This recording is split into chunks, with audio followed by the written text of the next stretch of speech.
1. ¿Qué es fermentación y cuáles son sus tipos? La fermentación es un proceso que degrada las moléculas para transformarlas en otras moléculas más simples. Sus tipos son alcohólica, láctica, fermentación butírica y fermentación acética.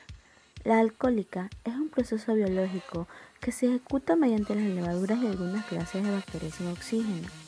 La láctica, el lactato deshidrogenasa, es la enzima responsable de la fermentación láctica.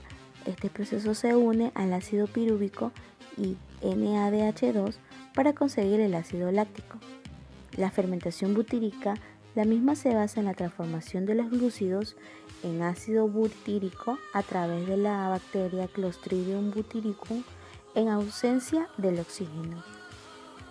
Y la fermentación acética se da al convertir el alcohol en ácido acético residente en el vinagre en minúsculas cantidades. 2. ¿Cuáles son los reactivos de fermentación? La fermentación alcohólica, la glucosa más 2 ADP más PI, reacciona con el 2-etanol más el dióxido de carbono más el 2-ATP al sector final del acetaldehído para convertirse en etanol reciclado del NAD. Su importancia en cervezas, vino, pan, por la bacteria Saccharomyces. Y como tenemos ahí una reacción resumida de la fermentación. 3. ¿Cuáles son los productos intermedios y final de la fermentación? Como reactivo tenemos la glucosa y el piruvato. Esto nos da como intermedio el acetaldehído, que pasa por una fase reductora en donde nuestro producto final es el etanol. 4. ¿Cuál es el mecanismo de reacción? Es un proceso anaerobio en el que las levaduras y algunas bacterias descarboxilan el piruvato obtenido en la ruta de la glucólisis, dando como resultado el acetaldehído. El microorganismo usado actualmente es la levadura Saccharomyces cerevisiae y la bacteria Pseudomonas. 5. ¿Cuáles son los parámetros físico-químicos y biológicos a controlar?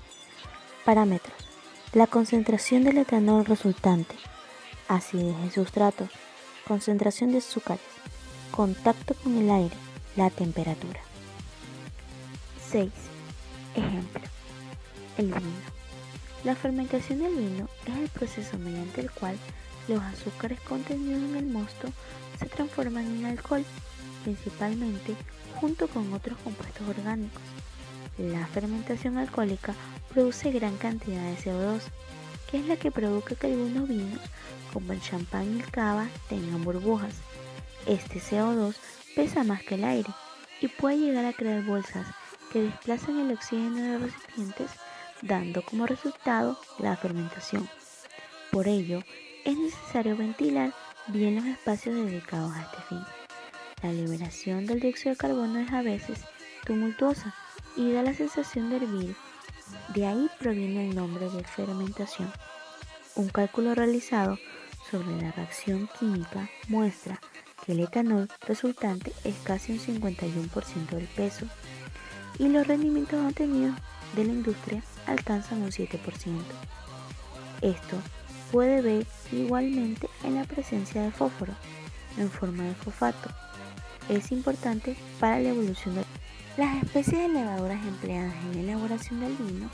Suelen ser por regla general la Saccharomyces cerevisiae, aunque a veces también se emplean la Saccharomyces bayomus y la Saccharomyces oviformis.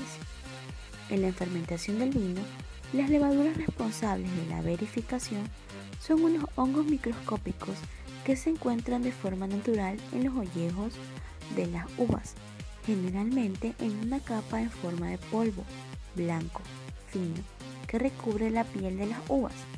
Se denomina pruina y que se encuentra en los suelos del viñedo. La elaboración del vino pasa por una fermentación alcohólica de la fruta de la vid en unos recipientes, hoy en día elaborados de acero inoxidable, en lo que se denomina fermentación tumultuosa debido a la gran ebullición que produce durante un periodo de 10 días aproximadamente, llegando hasta aproximadamente unas 2 semanas.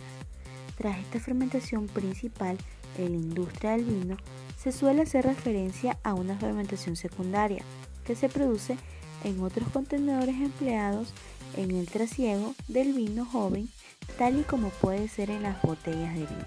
El final de la fermentación se produce de forma espontánea, cuando el contenido de azúcar en el mosto, el azúcar residual, no sobrepasa los 4 o 5 gramos por litro. De esta forma se habrá obtenido un vino seco.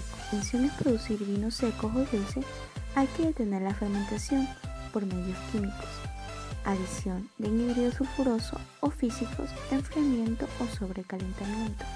En el momento del contenido del azúcar residual es el adecuado en el vino que se quiere obtener. Durante este proceso es imprescindible controlar la densidad con el fin de detener la cantidad de azúcar que va quedando en el mosto. La temperatura. Un exceso puede dar lugar a una parada de la fermentación por muerte de las levaduras. Si se expone a cualquier levadura a una temperatura superior a 55 grados centígrados por un tiempo de 5 minutos, se puede dar su muerte. La mayoría actúa en una franja comprendida entre los 12 grados centígrados y los 37 grados centígrados. Y el contacto con el aire. Una intervención de oxígeno, por mínima que sea esta, en el proceso lo detiene por completo. Es denominado efecto Pasteur. Esta es la razón por la cual los recipientes fermentadores se cierran herméticamente.